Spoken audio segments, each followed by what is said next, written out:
You're listening to the Kennel Confidential Podcast, brought to you by the United Mountain Feist Association. I'm your host, Davin Ramage. I'm your co-host, Chad Wagner. Let's get into the episode. All right, ladies and gentlemen, we are back and ready to kick off what we're going to call Season 2 of the Kennel Confidential Podcast. After kind of an accidental break, life got in the way, and then squirrel season was up, and Chad keeps leaving me to go to Montana, so we're just now getting started back. I think we might remember how to do this. I'm not sure. Talking comes easy to me, as we all know, but I don't know. I hope I got record, push, and everything, and I remember how to do all that smart stuff. Well, leaving and going to Montana is getting easy to me, too. I'm going to do it again. Yeah, you just need to get you a mailbox out there, take up residence. So to kick off this season, we have got Mr. Justin Mitchell with us. One reason we reached out to Justin, not only do we know him and like him, we'll admit that on the podcast, but also because Justin, as far as I'm concerned, the Mitchells are doing their part to keep kids in the sport of hunting, hound hunting, I should say, hunting with dogs, and just kind of felt like that was a good topic to kick it off with before we get deep into the competition season. And Justin also pioneered the UMFA, and we're going to touch on the United Mountain Feist Association a little bit. Anyway, so we will get started. We'll let Justin take a minute to introduce himself. Justin, tell us who you are and where you're from and whatever else makes you tick. Well, I'm Justin Mitchell. I'm from Williamstown, Kentucky. I got 9 kids, so you can imagine how busy I am. And a lot of them keep me in the woods all the time or working on dogs or something. Yeah, I've got 3, and sometimes I feel sorry for myself. But, yeah, you put that in perspective a little bit with 9. Yeah. You don't know which way to go sometimes. That's right. Well, so one thing I asked Chad, and he really wasn't sure either, is what started the Mitchell kids into hound hunting? Is that something that you did growing up? Do you have a background with dogs, or was it just kind of a bug that bit them and they rode with it? Well, when I was younger, I hunted until Ayden was born. He might have been 2. I mean, when he was a year old, I was packing him through the woods on my back coon hunting. And it kind of got rough, so I kind of let it go. And then I can't remember, I want to say maybe 5 years ago, a guy down the road had a squirrel dog, and Ayden got interested in it. And he kind of picked it up, and then the hounds fell back into place, and been at it ever since. So it was bred into him a little bit then. That's what I've never even asked you anytime I've talked to you, so I was kind of curious. It's a family thing. Family tradition. That's kind of what I was wondering. Yeah. Ayden was the first one to get started in it? Yeah, he was the first one of mine to ever get started in it. I mean, his first time ever hunting with a hound, and then the next night, he ended up winning the Kentucky State Youth Hunt when he was 12 years old. And he always talks about having Maybe bad he luck. should have quit then. I was going to say, yeah. Every time I talk to Ayden, he thinks he's got bad luck, but that doesn't sound like bad luck to me. Right. So I know he's been hunting a lot here lately, and of course, we interviewed him back last year. And can you kind of fill us in on some of the successes he's had since we interviewed him? Oh, man. I don't know. There's so much. I'll probably miss a few, but I can start. I know this year, 2024, he's won. He's got second in overall in Walker Days, which is pretty good accomplishment. I mean, it's not easy. No, there's a lot of dogs there. I always like looking at that on Facebook. Oh, yeah, it's pretty neat. It's a good hunt. It's fun. Very, very competitive. He's won quite a few things. I mean, cash-wise, he's won a lot of hunts. But you got to think, we hunt every weekend. I think this year I've probably only been off 2 weekends since probably February. Off hunting or off work? Hunting. I never get off work. But let's see, he went to the AKC Youth World. I think he won it this year. And there's a lot. I'd have to really go back and look at all. He can tell you, I'll tell you that. He don't forget nothing. I don't have Snapchat anymore, but I know he snaps a lot during the hunts and how he does and that sort of thing. I may have to get it just so I can follow Ayden. Oh, yeah. He keeps you entertained, that's for sure. He's about to get busy working with that truck he bought. Yeah, you ain't kidding, 'cause it's a Ford. Oh, no, wait a minute. You got Chad on that one. Well, is he still hunting the same? And I'm going to go blank on the name. I didn't do enough research before this started to know it, but it was a Rackham Willie dog. Is he still hunting that same hound coon wise? No, he's still here. It hasn't cooled off. He actually has Lyme disease, so you gotta kind of provide for the weather, kind of work with him with the weather wise. Yeah. But he actually did win the AKC World a little over a month ago, the Youth World. He actually took him to Michigan, where it's kind of cool. Believe it or not, it's like 60 up there, and he ended up winning. But right now, he's actually hunting a dog for a guy that is actually Willie's. It would be Rackham Willie, the stud dog. It would be his half brother. Is he? Is it a Kentucky fellow that he's hunting him for, or where's the dog from? Yeah, he's from Kentucky. I want to say around eastern Kentucky somewhere is where he's from. So as far as his squirrel hunting goes, I've seen that Roxanne moved on, which made me real curious. He's got an ace up his sleeve. I know he does. Has he got a young pup coming up or something that he really likes and he's putting his time in? Yeah, he's got a couple up his sleeve. You got to watch him. He's got a young dog, and of course he's got one out of Chad's too. That's actually wilder than he's crazy. But it's funny that you said that. Last week, the guy that actually bought Roxanne contacted Ayden and wanted him to take her to hunts again. So you might still see him and her running around somewhere. I got you. Now, is that crazy a good crazy or a bad crazy? Well, it's a good crazy. I mean, it's probably one of the biggest hearted dogs I've ever seen, I believe. I mean, when you cut it loose, it's got big wheels. How old is it? Will it be ready for the puppy derby? Yeah, it'll be ready for it. Male or female? Both of them are males. He's got two of them. So they'll have to hunt with you, Chad. Yeah, me and Ayden always get drawn out together when we get somewhere together anyway, so we might as well do it again. So moving on through the kids then, I did see the Kentucky Houndsman Association post that your daughter, Hunter, she got a champion female win this weekend with a good-looking Walker Hound. So is she the next upcoming Mitchell we got to watch for? Maybe in the bench show part. She's wanting to start hunting, but she's still a little. She's only 11, so she does hunt, but she hasn't started competition hunting yet. But I got another boy. He's 13. He's getting pretty big into it. So his name's Grayson. Grayson, okay. Yeah, I've seen you post about Grayson. So him and Ayden are pretty close because Ayden's 15, 16, so they're pretty close. Yeah, he's 15 and Grayson's 13. That's pretty handy there, though. You go take your brother out and they can have competitions every night of the week. Oh, yeah. Does it ever cause any fist fights? You ever have any Mitchells fighting at the tree? No, not too. Be honest with you, you hardly ever see them fighting. It's kind of strange, you know. I guess they work it out behind the door, I guess. Yeah, they're fighting. Dad just don't see it. Right. You know, I know you work and get them to the woods and get them to hunts, but how do the kids handle balancing home life, schoolwork, finding time to get in the woods? I mean, it's got to be a lot for them. I guess they all kind of work together. You know what I mean?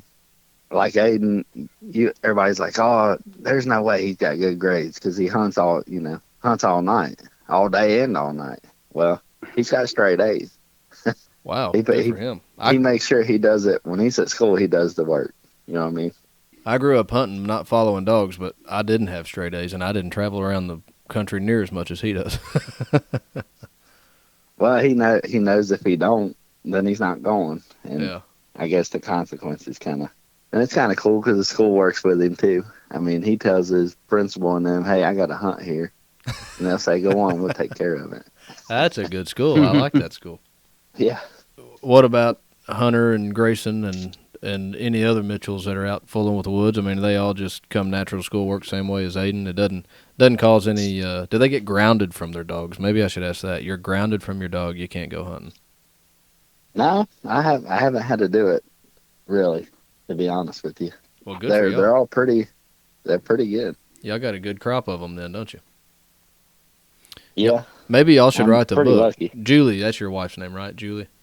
Yeah. Yeah, y'all should write a book. I mean, if y'all can keep that many kids minding and doing good in school and in the woods and off the video games and all that, y'all definitely should write a book. Well, Justin, not only do you do work and run Ayden and the kids all the way around the world and go to hunts. You've also started United Mountain Feist Association. So Yeah. tell us a little bit about what it takes to start and operate, association like that. And honestly, it takes a good group of friends and guys to help you along, and it ain't always just me. It takes a lot of help from others, help you do certain things. Would you consider it pretty daunting of a task to get it going and keep it going? Yeah, you gotta stay on your toes. He keeps you on them for sure. And people don't really realize it. They don't realize what people do behind the door. You know what I mean? Yeah, it takes a lot to put on hunts, and club to use, guides to use, state permits, all that goes into it too. Yeah, that's and right. What's the mission look like for UMFA? UMFA, our mission is to keep everybody united together, working together. You see a lot here in the past. You see a lot of mountain fight splitting up from everybody else and down in this person. That's not how our sportsmanship should be. We all should be together and work together. I think that I know this isn't one of the questions that we had, but I think I want to jump off into this if you don't mind. And I see it all the time on Facebook. What's the difference between a mountain feist and a tree and feist? And we're only talking about UKC here. I mean, there's a bunch of different registries out there, and most registries really, they make a distinction between the two, but they really don't have the breed standards set up to distinguish between the two. So we're just talking about UKC here. Right. When it comes to Mountain Feist Association. Well, the difference between a mountain feist and a tree and feist is, of course, the ears. I mean, Yep. a mountain feist's ears, they need to stand up. Well, on the UTFA standpoint and the side, the answer that I always give to people, and if I'm wrong, tell me I'm wrong, but when you're looking at the treeing feist breed standards, there's absolutely no difference between the two. No, there's not. Because a tree and feist can have up or down ears. Right. Cocked ears are preferred. Stand-up ears is acceptable when you're looking at, and of course there's a couple other differences too, and I'll get into those. But the biggest thing is, like you said, the ears. When you go to a mountain feist, they must have erect ears. Right. Of course, if you're looking at the tree and feist, you can't have a pink nose as a tree and feist. I don't believe the mountain feist have that same stipulation. No, we don't. I just kindly wanted to throw that out there, and people that's listen, maybe they can, they'll have the correct answer. I guess I'll say, because there's a lot of answers on Facebook that aren't quite right. There's no size difference. There's no size difference in them. There's no weight difference. There's no height difference. I just wanted to kindly, while you was on here, get that correct answer out. Right. So the UMFA has their own breed inspectors and all that, right? So someone can bring their dog to your hunt if that person thinks it's within the standards. They can bring it to one of your hunts and get it inspected and signed off on, right? Yeah. When looking at paperwork and that sort of thing, does a mountain feist need to be mountain feist top and bottom? Is there any kind of, how far back can anything else be if anything else is allowed to be in there? Is there any of those standards that maybe off the top of your head you could share? Yeah, like if you got to come to register a dog or a mountain feist, the NKC papers, it must be mountain feist top and bottom. If there's any type of tree and feist in it, it's considered a tree and feist. So to me, that would be a big distinction between the two as well, Chad, and correct me if I'm wrong, but as it stands at the moment, they're mountain feist top and bottom, and that's what's got to be on the paperwork. And if there's any tree and feist or something else mixed in there, then they're not going to register it as a mountain feist. But on a tree and feist, as it stands currently, if there is mountain feist and tree and feist on top or bottom, however it played out, that can still be accepted as a tree and feist as it stands, right, Chad? Yeah, so the way it is right now, if a dog is half mountain feist, half tree and feist, it is a tree and feist. It has to be a mountain feist bred to a mountain feist in order for it to be a mountain feist. If it's half anything else, whether it's half cur or half Spitz or whatever the dog may be, if it's half and half, it can't be registered in either one as a Feist. Is that correct, Justin? Yes. I feel like that's just one of the things No. on Facebook that sometimes people get confused on. People look at ears and they think, well, mine's standing up. Do I need to go to UMFA and get inspected or UTFA and get inspected? And then when you talk about, the paperwork and what can be on top and bottom, and I just feel like there's some confusion there that in order to bring it to a breed inspector at UMFA, then it's going to need to be Mountain Feist top and bottom, and Tree and Feist could be either way. So maybe that'll clear some Facebook confusion. Well, in order to get a Feist registered in UKC with 3 pictures and the pedigrees, UKC can register dogs, of course. When it comes to the hunts, it has to be a breed inspector. So UTFA, the board members and officers are breed inspectors. So you come to a UTFA hunt, and one of our board members can look at your dog, inspect it, sign off on it, and you don't need the pictures. I'm sure it's the same for the UMFA as well. It's not just anybody that can be a breed inspector. You have to be a board director or an officer. Along with that, you got to be trusted to make the right calls, and UKC is still kind of new in this. We're putting the breed together, and what we register today is what the breed's going to look like 30 years from now. So, we are picky about getting them registered. And I know that UMFA with the Mountain Feist is picky as well. But we have to be, or we won't have these dogs, 30 years from now. Right. That was one of my goals when I started all this. It sounds crazy, but my kids are young, and I want my kids to do something that they enjoy. And you want it to keep moving on, and that's my goal, if that makes any sense. Yeah. Oh, yeah, that was my goal, too, with UTFA. And now that you've said that, it just led me to another question that we should ask a minute ago. With the other 2 Mitchells coming up and getting interested in the dogs, are we going to see Hunter with a Mountain Feist on the show bench? Or Grayson? I'd say it's very possible. Well, good. Good deal. And Grayson in the woods with a Mountain Feist? Yeah, you're probably going to see a few kids with a few Mountain Feist here in the next 4 or 5 years. That's what I like to hear. I'm trying to get my 7-year-old talked into it. I bought her some chaps. She seems to be excited for now, but she was excited last year, and I've probably told you, or I know I've told Chad, but it's always the night before the hunt. I'll say, all right, honey, it's time to go to bed. You guys sleep. We're getting up early if you're going. No, not this time. Right. It's that going to bed and getting up early part that she's not ready for yet. It won't be long, and she'll be getting up, waking you up at 5 o'clock in the morning, poking on you. Let's go. I'm hoping this is the year. I want to give us all 3 a job, if that's okay. I don't know. I got a lot to do already, Chad. Well, that's okay. So we're looking at putting together a youth hunt, and while we're talking about the kids and everything, a shoot type hunt. If y'all don't mind, if you've got any youth out there that would be interested in coming down to West Kentucky and going out and with some dogs, and hit us up on Kennel Confidential page or UTFA page or the UMFA page, and that way we can kind of get a count and see if it's how many people would want to do it and worth putting it together. And y'all mind to help me with that, Justin and Davin? Well, you've put us on the spot. I feel like I can't say no. Yeah, that's why I did it here. We actually had a hunt, and not to get away from Justin, we had a hunt last week, and ATI came down with a new 410 shotgun, over and under shotgun, that kind of impressed me. And in talking to the guy with ATI, we had talked about doing a youth hunt, and he said that if we got one put together, let him know.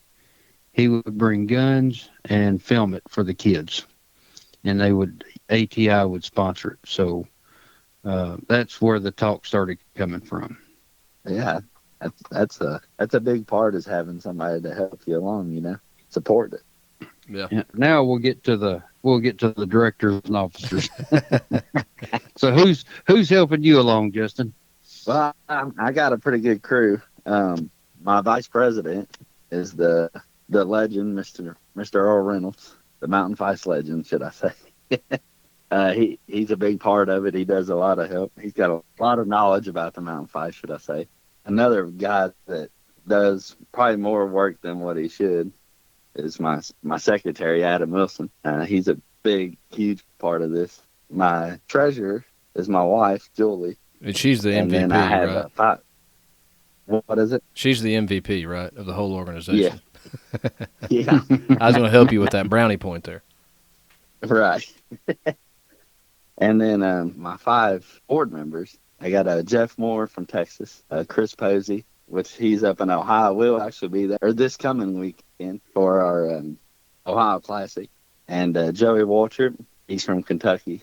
And John Ellison from Texas, and Chris Croucher from the southeast Kentucky. They got a pretty good crew. Yeah, that's what I was getting ready to say. You got a good bunch there, and I do agree with you. I think Earl Reynolds' name is synonymous with Mountain Feist. And going back to having a breed inspector and Chad saying that, an individual's got to be able to make the right call and be trusted to make the right call. And to me, when I think Mountain Feist, I think Earl, and I hadn't even met him yet, but still, Right. when I think Mountain Feist, I think Earl. So, I think that you do have a good bunch of people there that, good, honest people that can be trusted to make the right call on a dog. Right. I mean, I agree. I got a group they're pretty much by the book. You know what I mean? What it says is what it is. Yeah, and that's what standards are for. And sometimes it all works out and everybody leaves happy, and sometimes people learn something they didn't know, and it causes a sour grape. But that's what standards are for, and as long as we all follow the same rules, then to me, that is how either one of these breeds, or any breed for that matter, whether it's a working dog breed or a lap dog breed, if you don't get people to stick to them, then you kind of lose control of your breed, which also just led me to think, so I've been looking into Cocker Spaniels. My wife wants one, and I want a retriever dog. It's what I think I want. I don't know a thing about them, but I'll find out if I want one. So, and then I've got some family members that have had litters of Frenchies. I got to looking and reading mainly on the Frenchie thing because I was just kind of curious. I don't know anything about Frenchies. I personally wouldn't have one on a bet, but no offense to people that like Frenchies. There's a lot, what I've learned about in the Cocker group and the Frenchie group is there's a lot of, those get into kind of the designer breeds and lap dog, useless dog breeds, and I'm just offending all kinds of dogs today, aren't I? But it's all right. If you can't take a joke, I'm sorry. Anyway, so what I learned is there's a lot of kind of animosity and debate within both communities for those breeds that some of these other colors, these merles and the things that you see coming in don't fit within standards, and dogs are being advertised and sold as AKC registered or whatever, but not sure if they actually are because they don't fit into the standards. And when I see things like that, it kind of makes me appreciate groups like the UMFA and the UTFA that'll hold tight to a standard. You're not out here to make people mad. You're not out here to make enemies. But if you don't hold tight to the standard and you lose control of the breed, and so to me, that's why I appreciate that the UMFA and the UTFA will stick tight to a standard because that's what it takes to not lose control of your breed like some of these others are. It's exactly. And I've always said, too, to make things work, we all don't have to agree. And if we all going to agree all the time, then you're never going to get nowhere. That's exactly if right. That makes sense. Yeah, no, debate is very healthy for any organization as long as you can find the progress in it. Right. Well, now that we've we've all stood on our soapboxes. to go back to UMFA, how have you seen it grow since you started it? Since you got your group of directors together, and is this the second or third year of it? It's funny. This is actually, back in August was our first full year. This is our second. We just had an election, so this group of guys here is going to go a full year with me. So at least as this whole group. So we've actually grown a lot, done a lot, and succeeded in a lot of things to start from nothing, if that makes sense. Yeah, I did not make a UMFA hunt last year, so I do apologize. But, yeah, I follow all of them on Facebook, and it does seem like, there was always lots of compliments on UMFA hunts, people having a good time and appreciating the kitchen, and the food was good, and the property that you have to hunt was good, judges were good. I haven't seen anyone complain about the UMFA. But it looked like there was always a good turnout, which was, I think, says a lot about an organization, especially to be in its first year and to have good turnouts and be complimented the way that y'all have been. Yeah, well, we're very lucky with the support that we have. So what would be the goals going forward for the UMFA? Any kind of future goal, and I know y'all probably don't sit down and talk about 5-year projections and all that, but just kind of off the hip, where would you like to see the UMFA go? I mean, I would like to see it. I'd like to see it everywhere, to be honest. But it's something that when I first started into the squirrel dogs, the first part of it, it was kind of different. You would run into certain ways that people think, and then you would come over here and it'd be different. Well, I would like it all to be one, and everybody just have a good time, and everybody hunt together. I mean, win or lose, you still go home. You know what I mean? Winning is not about everything, but that's what we're all there for. If that makes sense. Yep. We all got a little competitive nature. Oh, yeah. I mean, you can't say, well, everybody shows up to a hunt to win. I don't care who you are. You don't just show up just to be there. But at the same time, I do. I show up just to be there, but I'm trying to support not only my son, but I'll support anybody and try to help them any way I can. And that's just who I am. I'm not in the competition no more. I used to be heavy into it, and it's not my turn no more, so I passed it on. Yeah, I think you said it right, that everybody that comes to a hunt and pays their money wants to win. Oh, yeah. I think the difference is the way I am and the group of people that I kind of look for is the winning isn't everything. Sure, they want to win, right, but if they don't, that's fine too. Right. And speaking of hunts, I know you mentioned the Ohio Classic coming up this weekend. I guess tell us a little bit about that, and then also tell us about some of your flagship hunts. Like I said, October 5th, which is next weekend. Believe it or not, this year's flew by, it seemed like. But we got an Ohio Classic. It'll be our second one. We had one last year, and it was a good turnout, so we decided to try it again. It's going to be in Frankfort, Ohio. Got a lot of interest in it. It seems like it's going to be a pretty good turnout this year. Saturday morning at 8 o'clock is our hunt deadline, the $25 entry. And we got a 1 p.m. hunt also, and we got a bench show at 12. So I look forward to it because I've had a lot of interest, a lot of text calls, messages, newer people that I've never really talked to. So it seems like it's going to be a pretty good turnout. And what's the format for that? It's not an elimination. Y'all do that on point accumulation, right? Yeah, just point accumulation. And is it 1 day or 2 day hunt? It's just a 1 day. Yeah, I'm looking at the picture here now from last year's, and you even pulled some of them people down from Michigan, and I see a couple New Yorkers in there. So yeah, I hope to see them there again. I hope to pull some people. I got some people coming from the Carolinas. Hopefully, this weather don't hold them back. It is There's certainly some pretty a mess bad storms down now, that way. Yeah, I hate seeing all that on. Yeah. Well, so last year it looks like Earl himself was the overall champion. Is he going to bring Pistol back, or is? I feel like, and again, I hadn't met him, but I feel like he's kind of like Ayden. He's got one up his sleeve, and you don't know till he shows up.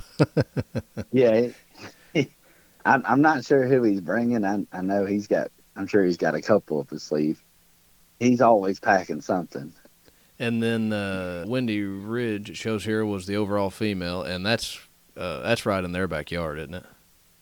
Paint Valley. Yeah, that's their home club, though. That's what I was thinking. Great group of guys. They do a real good job helping us put this hunt on.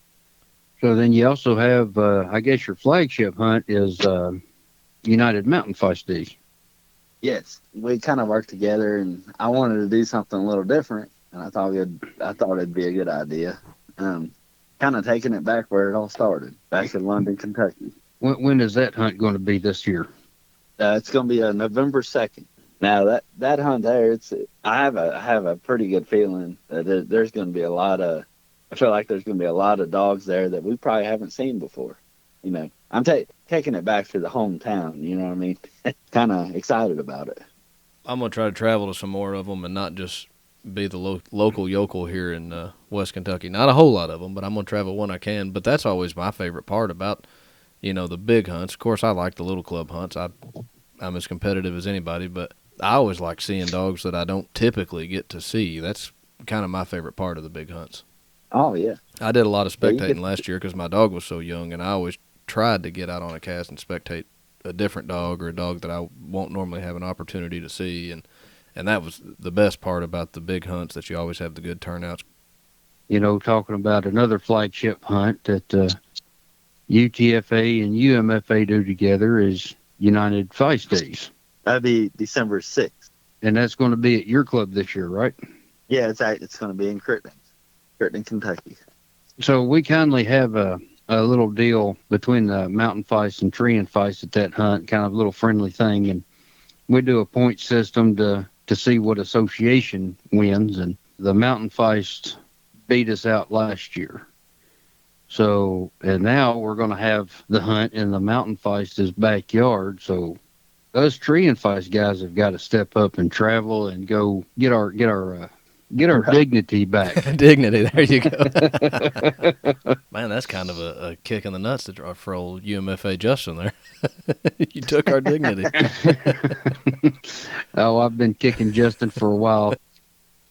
But I know that we've had a good time working together. Oh, yeah. And we've had some good hunts, and I'm sure we're going to have another good hunt coming up in December. Oh, yeah, I look forward to it.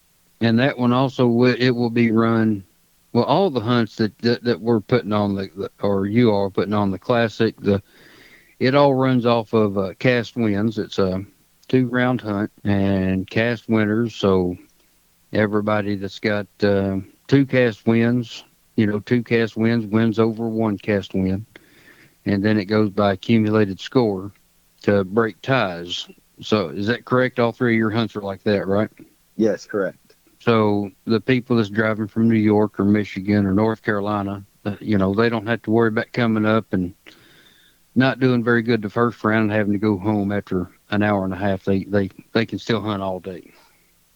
Right, and that's another reason why we stuck to that, because I've drove 9-10 hours and then coonhounding world to hunt for 30 minutes and drive back home. And it's not fun. That's a long way to drive just to hunt, hunt and get beat. And then you got to tuck your tail and run. You know what I mean? At least now you got another fighting chance to get in it. To me, it doesn't matter if you like Mountain Feist or like Tree and Feist or whatever. If you like these little dogs and you've got Tree and Feist, well, we'd love to have you as a member of UTFA. Also, please go support UMFA because they're, it's a different breed. It's Mountain Feist, not Tree and Feist, but they're still trying to do the same thing for the breed as UTFA. They're trying to keep these dogs around for future generations. So, go over there, pay your membership, and support them. Yeah, I'd appreciate it. We really would. It's always good to have a group of guys. Like, I got friends for life now, if you get what I'm saying. I've met a lot of people, and these squirrel dogs has brought friends for life. I mean, something, even my kids, they talk to these squirrel hunters like, their uncle. And it's kind of funny to see them grow up that way. And I look forward to seeing more kids get into these squirrel dogs anyway. I said something to my, to the board and paid members and stuff. I'd like to challenge every squirrel hunter this winter to grab a kid, take him hunting, take her hunting. You may change your life right there, and they'll change yours. I was telling a buddy of mine the other night that my favorite part is when somebody goes out there and sees it done, and they kind of have that aha moment, and they realize how cool it is that you cut a dog loose, and she ran in there, she put it up the tree and barked until we got there, and we got to knock it out and have some fun. And I did get the opportunity to take my 7-year-old with me last year. Wasn't shooting season, but limited treat a couple, and so she did kind of get to see it work some, and she enjoyed it. And that's why I had to get her chaps, because when I put mine on and we were in some briars that I had to go pick her up and pack her out, she said, "I need some pants like those." I said, "Well, if you stick with it, we'll get you some." But, my dad had never seen it either, and he hears me talk about it, and he listens to the podcast some, and he was, I think, more of a bird hunter, duck, goose, quail back in the day. And to my knowledge, I don't know that he'd ever seen a tree dog work. And we were out maybe an hour and a half, 2 hours, and got to see some squirrels and see some trees. by the time we got back to his house, that was what he said. He said, I'm impressed with your little dog. He said, I didn't really know what to expect of it, but that was pretty cool to watch her go. And that's my favorite part about it, is just taking somebody new and letting them see that it's fun. It's fun to watch the dog cut loose and do what the dog does. And especially for kids, in my opinion, I never, growing up squirrel hunting, I never got to go with a dog. I just kind of went through the woods and kicked, falling over trees and looked up above my head and just hoped to catch one running. To me, the dog makes being a little more accurate on where the squirrel is. For a young kid, it's not near as boring as just traipsing through the woods. They get to do some shooting, they get to have some fun, and they don't have to be quiet. They don't have to sit still. And I think squirrel hunting in general, we all probably agree, is a good way to introduce kids to hunting, but I think doing it with a dog is even better. Yeah, I agree 100%. Keeps the kid busy and into it. Yeah, and they get to... You don't have to be quiet. Yeah, my daughter, she got to, once when the squirrel was found and all that, she wanted to hook the leash around Lemon and tie her to the tree. And, I told her, I said, well, she did a good job. You got to bend down there and scratch her head and tell her good girl, too, And I got some good pictures of that, of her scratching the head and telling her good girl and kissing Lemon on the nose and that kind of stuff. And so it gives the kids, they get to interact with the dog a little bit, too. It's not just tripping over sticks and jumping over creeks. Right. And a good thing about these feists, whether it's a mountain feist or tree and feist, they make excellent house dogs. So if you're looking for a dual purpose dog, get your kids out, get them active, get them in the woods, and teach them responsibility at home. These little feist dogs will fit the bill on both of them. But yeah, I'd love to have more kids get involved and ladies too. You get the ladies involved, the kids will get involved too. And I'd like to do that hunt I was mentioning, sometime in December.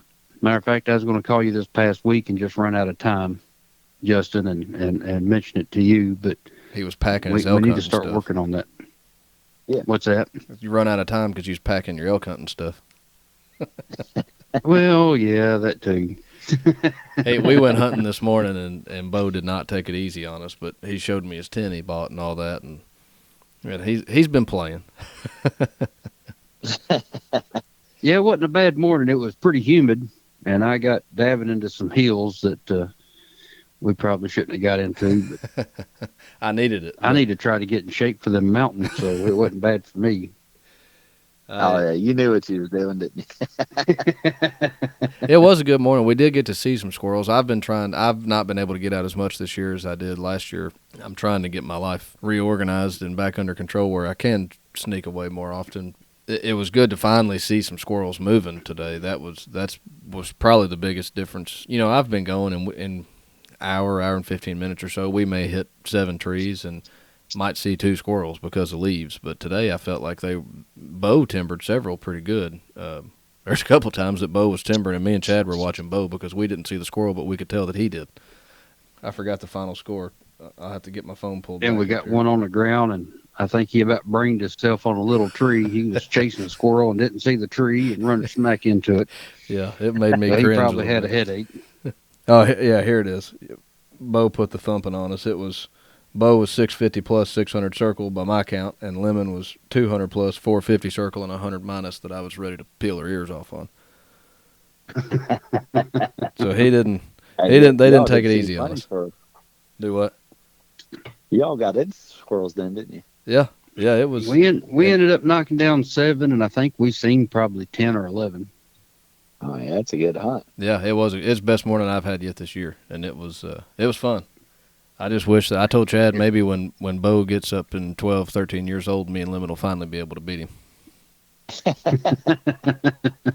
I like going. I know Chad always feels sorry for me. He says, well, you want me to take Rascal? You want me to take this one? And no, I want you to bring Bo because that's a good measuring stick. Yeah. Something to shoot for, isn't it? That's right, yeah. If I can just hang with you, I've had a good morning. I was talking to a buddy of mine last night about these football games, and he was bent out of shape that UK's not 5-0, and I told him, I said, we didn't have any business beating Georgia, but losing to Georgia by 1 point is a win. Yes, in my opinion, That's how I feel about hunting with Bo. If I can just hang with him, I've won. I may not put more plus points up, but if I can hang with him, I've won in my heart. I'm the people's champ. Right. y'all blowing a dog up too much. He's just a dog. Yeah, that's true too. Yeah.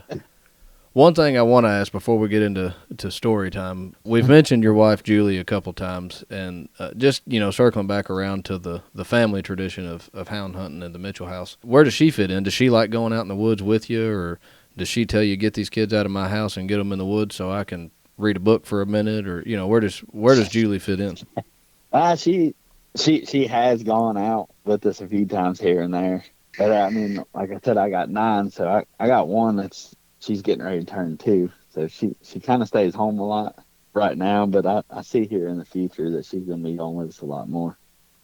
Yeah, I know, and I've seen Julie. She kind of holds the fort down.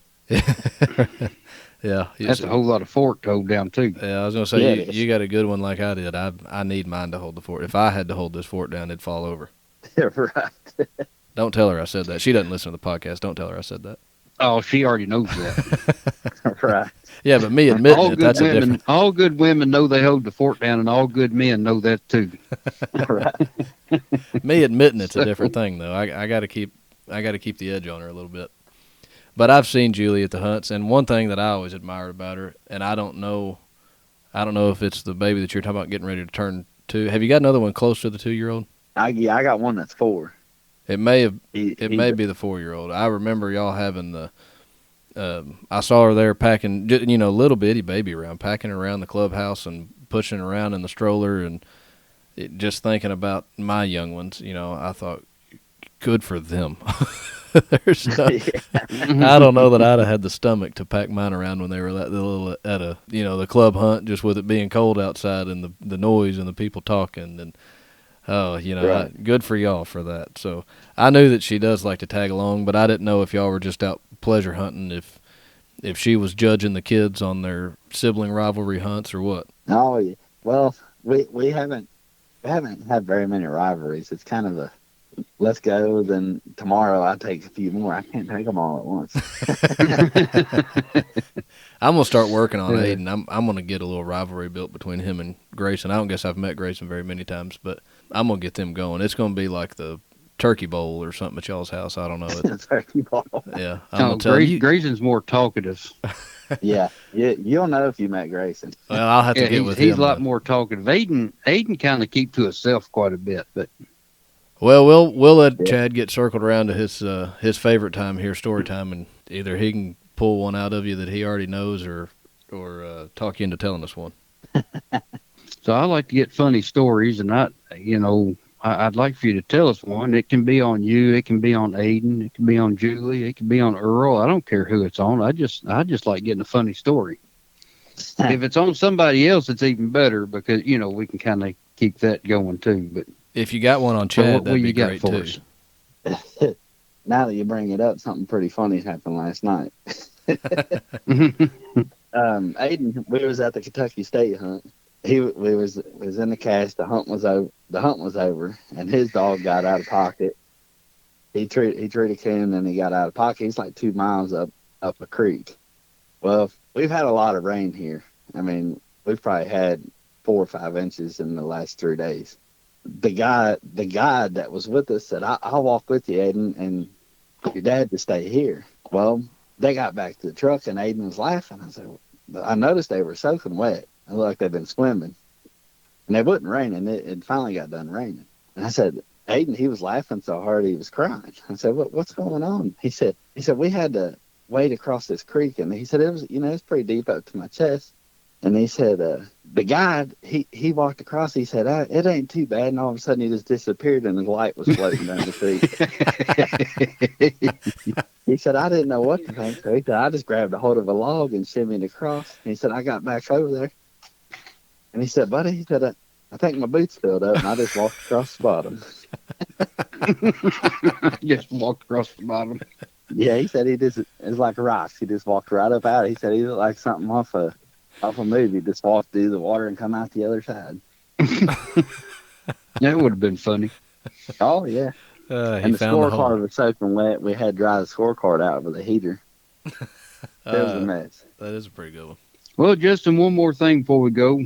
Tell everybody where they can find some information and stuff on the UMFA in case they want to join or to find out where to join and stuff.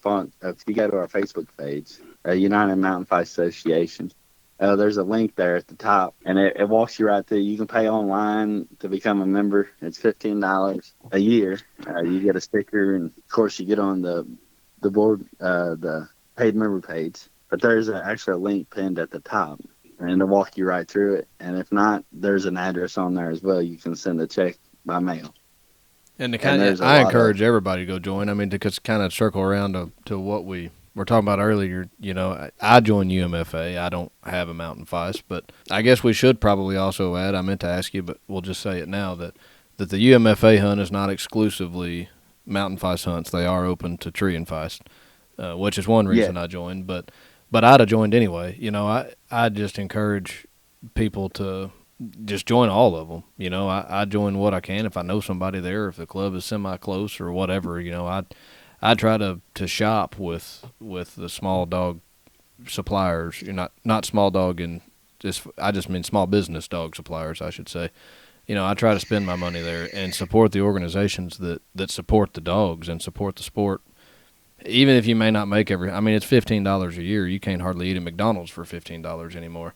You know, so I encourage everybody to just go join, and if nothing else, just to support the sport, and just to try to keep this going, because I'll try to stay off my soapbox, but you know, with all the crap coming down, Colorado's a long way from us. I realize that, but you know, not to get into conspiracy theories and serve anybody Kool-Aid, but if it's going to happen in Colorado and they're successful doing away with hunting cats with dogs, and I haven't read up on it to be an expert, but I know that it's landing on the ballot.